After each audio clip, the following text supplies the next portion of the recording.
महापालिका चुनाव के मद्देनजर वंचित बहुजन अघाड़ी के नेता प्रकाश आंबेडकर ने बड़ा बयान दिया। उन्होंने कहा कि हम पूरे राज्य के सीट बंटवारे के लिए समय सीमा नहीं दे सकते। मुंबई के मामले में भी स्पष्टता नहीं है। प्रकाश आंबेडकर ने आगे कहा कि कांग्रेस और राष्ट्रवादी एक साथ नहीं जाएंगे। यह जानकारी मिलने के बाद अब हमें यह तय करना होगा कि किसके साथ गठबंधन करना चाहिए। मुंबई में कांग्रेस के साथ सीटों के बंटवारे पर अभी भी कोई चर्चा नहीं है। दोष द्यायचा असेल कोणाला, आता आजारी आहेत पण नाव सांगतो त्याच्यामध्ये तुम्ही असं धोत्रे साहेबांना तुम्ही असं त्याचा दोष द्या, कारण का 350 कोटी त्यावेळेस असणारी योजना, म्हणून मी म्हटले की गटार योजना जी आहे ती मुद्दामून मी केलेली नाहीये,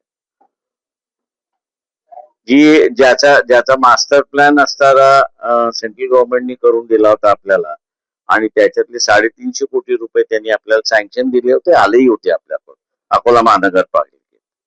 पण खासदारांनी पत्र दिलेलं आहे, आणि ते त्यावेळेस हे केलं होतं की अकोल्याला गटार योजना नको.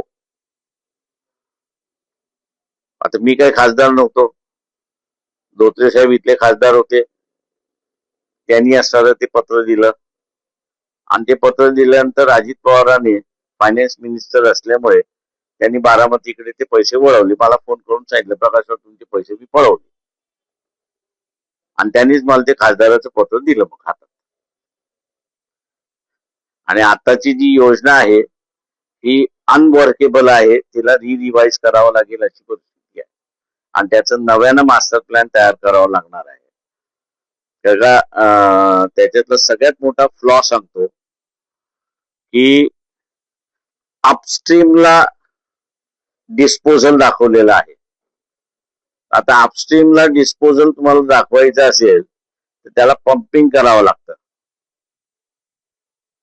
म्हणजे 24/7 जसं आपण म्हणतो तसं हे 24/365 डेज सारखं तुम्हाला पंपिंग करावं लागणार आहे, आणि त्या इलेक्ट्रिसिटीचं वीज आणि बिल हे आपल्याला भरावं लागेल अशी परिस्थिती.